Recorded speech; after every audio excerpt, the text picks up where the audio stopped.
ఓం వసుదేవసుతం దేవం కంసచానూరమర్దనం దేవకీ పరమానందం కృష్ణం వందే జగద్గురం ఉగ్రం వీరం మహావిష్ణుం జ్వలంతం సర్వతోముఖం నృసింహం భీషణం భద్రం మృత్యుమృత్యుర్మామ్యహం.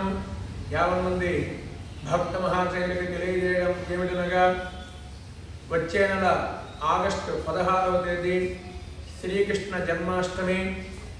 అలాగనే ఆ రోజు శనివారం అయినది. శ్రీకృష్ణ జన్మాష్టమి పర్వదినం రోజున మన దేవాలయంలో శ్రీ అభయాంజనేయ స్వామి వారి యొక్క దేవాలయంలో విశేషమైనటువంటి మహాసుదర్శన హోమాన్ని చేస్తున్నాము. కనుక భక్తులందరూ కూడాను మీరు ఈ కార్యక్రమంలో పాల్గొని స్వామివారి యొక్క కృపకి పాత్రలు కావాల్సిందిగా కోరుతూ ఉన్నాం. సుదర్శన యాగం ద్వారా, సుదర్శన హోమం ద్వారా మంచి ఆయుష్ని ప్రసాదిస్తారు, ఆరోగ్యాన్ని ప్రసాదిస్తారు, శత్రు సంహారం చేస్తారు. అలాగే దీంతో పాటుగా కోర్టు వివాదాలు, సకలమైనటువంటి సమస్యలు ఏదైనా ఉంటే అది ఆయన శీఘ్రంగా నివృత్తి చేస్తారు. ముఖ్యంగా సుదర్శన హోమం ద్వారా భక్తులకి మంచి జ్ఞానాన్ని ప్రసాదించి, మంచి ఆయుష్ని ప్రసాదించి, ఆరోగ్యాన్ని ప్రసాదించి మీ కామ్యాలన్నీ కూడాను ఆ స్వామివారు నెరవేరుస్తూ ఉంటారు. కనుక భక్తులందరూ కూడాను మీ యొక్క గోత్రనామాలు నమోదు చేసుకొని ఆ రోజున ఎక్కడున్నా సరే, దూర ప్రాంతాలు ఉన్నా సరే, మీ గోత్రనామాలు చదివి మీ యొక్క స్వామివారి యొక్క దివ్యమైనటువంటి అనుగ్రహాన్ని స్వామివారు ప్రసాదిస్తారు. సుదర్శనం అంటే ముఖ్యంగా ఆయన యొక్క ప్రత్యేకత ఏమిటంటే అజ్ఞానానందం.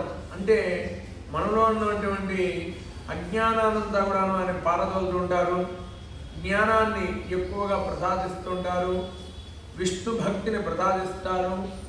అలాగనే మనకి స్వామివారి యొక్క దర్శనం, వెంకటేశ్వర స్వామివారి యొక్క దర్శనం కానీ, అలాగనే విష్ణుమూర్తి యొక్క దర్శనం కానీ, అలాగనే రామ దర్శనం కానీ, విష్ణు సంబంధమైనటువంటి దర్శనం కూడాను మీకు దర్శనం కలుగుతుంది. కనుక ఆ జన్మాష్టమి రోజున మనకి విశేషమైనటువంటి కార్యక్రమం చేస్తున్నాం. శ్రీకృష్ణ పరమాత్మ ఈ భారతదేశానంతా కూడాను ఆయన ప్రపంచ విశ్వవ్యాప్తంగా భారతదేశం చాలా గొప్పది అని చెప్పి నిరూపించిన వాళ్ళలో శ్రీకృష్ణ పరమాత్మ. అలాగనే భవిష్యత్తులో స్వామివారి యొక్క అనుగ్రహం అనేది పరిపూర్ణంగా లభించాలని చెప్పి కోరుకుంటూ ఉన్నాం. స్వామివారి యొక్క దివ్యమైనటువంటి ఆశీస్సులు కలగాలని చెప్పి కోరుకుంటున్నాం. జై శ్రీరామ్. ఓం హనుమతే నమః. ఈ యాగం వచ్చేసి మనకి సికింద్రాబాద్ పికెట్ లక్ష్మీనగర్ హనుమాన్ టెంపుల్లో జరుగుతుంది. నెక్స్ట్ మంత్ 16వ తేదీ ఆగస్టు 16. అలాగనే శనివారం అయింది. భక్తులందరూ కూడాను పాల్గొని స్వామివారి యొక్క తీర్థ ప్రసాదాలు స్వీకరించి స్వామివారి యొక్క కృపకి పాత్రలు కావాల్సిందిగా కోరుతూ ఉన్నాం. జై శ్రీరామ్.